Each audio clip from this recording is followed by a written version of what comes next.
Welcome back. So in this video I've taken some clips from one of my puppy training consultations where I was working with a little fella named Jock. Now a lot of the time people think it's really hard to get dogs, and especially puppies, to learn a new behavior. So hopefully by the end of this you'll see that it's actually super easy when you know how. Enjoy the video. So this is little Jock. He's a tiny little 9-week-old puppy. He hasn't done any training on the leash or walking at all. And so this is his first attempt ever. And all I'm doing is using a tiny little piece of food and I'm sticking it on the end of his nose. And as you can see, I'm not using a leash at this stage.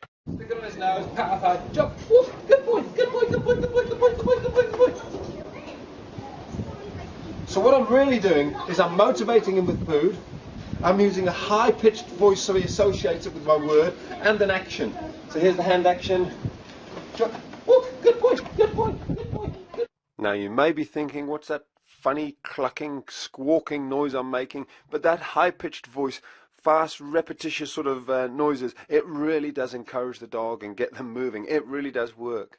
Good boy, jump, jump, jump, woof, woof, woof, woof, good boy, good boy, good boy, good boy, good boy, good boy, good boy. So you can see I'm almost starting to get bored. Starting to get really excited and silly. So that's stage one, where we're using food but no leash, no lead. And this is where it gets amazing. We're moving to stage two now. I'm just creating a very simple loop, and I'm going to pop that over his head. And before he even realizes something's on him, we're going to do exactly the same thing, and he won't even notice. Oh, good boy, good boy, good boy, good boy, good boy, good boy, good boy, good boy. Treat.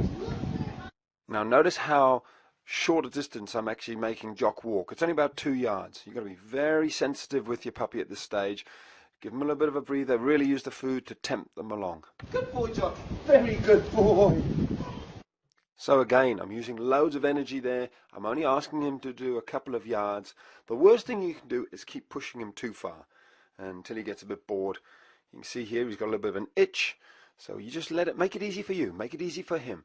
And keep putting that food back on his nose. It's the food which is motivating your dog at this stage. You're needing to make it a positive experience. So, you know, if he's got a little itch like he has here again, just let him itch it out, make it easy, and then always give him the rewards. Early on you want to be using rewards all the time, and then I'm taking the leash off because I want to quit whilst we're ahead.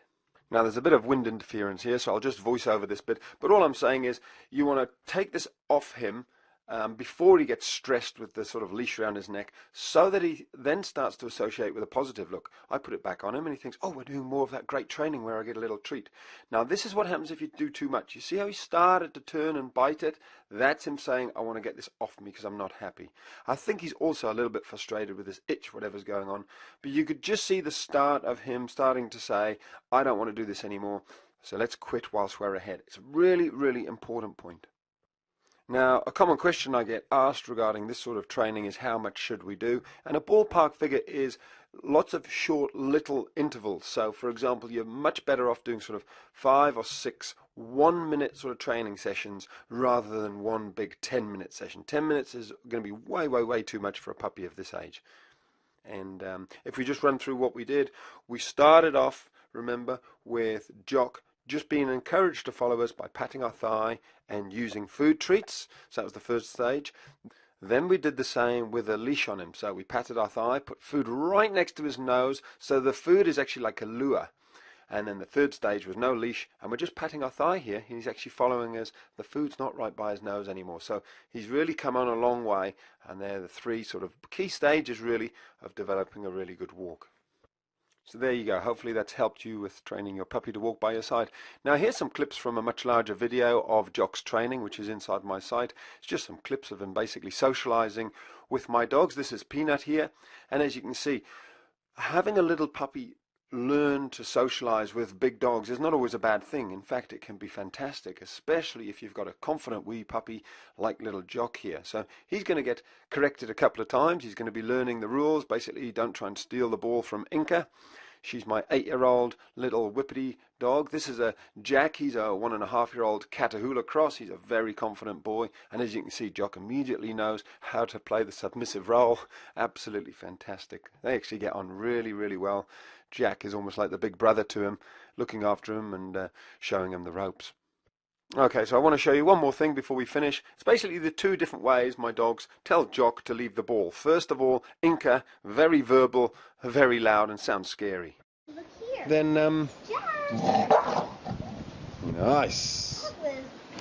So let me slow this right down and zoom in. There's absolutely nothing to worry about with this dog Inca. She makes a lot of noise, but watch her teeth here. That's all she's done. She's just moved her head towards little Jock and made that very guttural growl noise, which, yes, is scary, but it's nothing. Jock gets the message. He knows it just means stay away. Training. That's being told. When I'm playing with a ball, don't try and take it. You see how the big dog's a little bit more subtle? A little bit gentler. Compare that to Peanut's approach. If you watch her right paw here, it goes out into the nose of little Jock. Something you wouldn't even notice unless it was pointed out. Very, very subtle. So there's just a few clips from Jock's puppy training. Do get your puppy socialized as early as possible, and you can use larger, older dogs if they're well trained and well behaved. And as you can see from little Jock, he hasn't been bothered at all by the growling that he received. There was no intention to hurt him. So remember, if your puppy gets told to stay away in that sort of manner, don't worry, don't panic. Your puppy will understand it.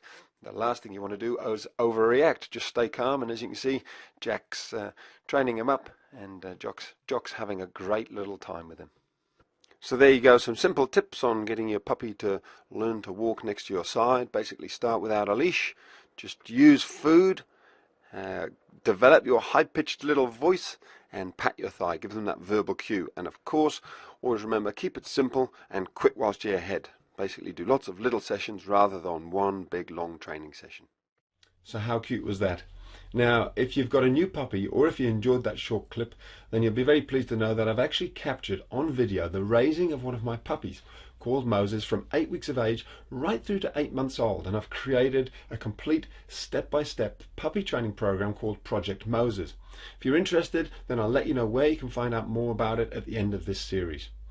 Tomorrow we're looking at something completely different, dog aggression. So make a mental note of that, have a great day, and let's catch up then.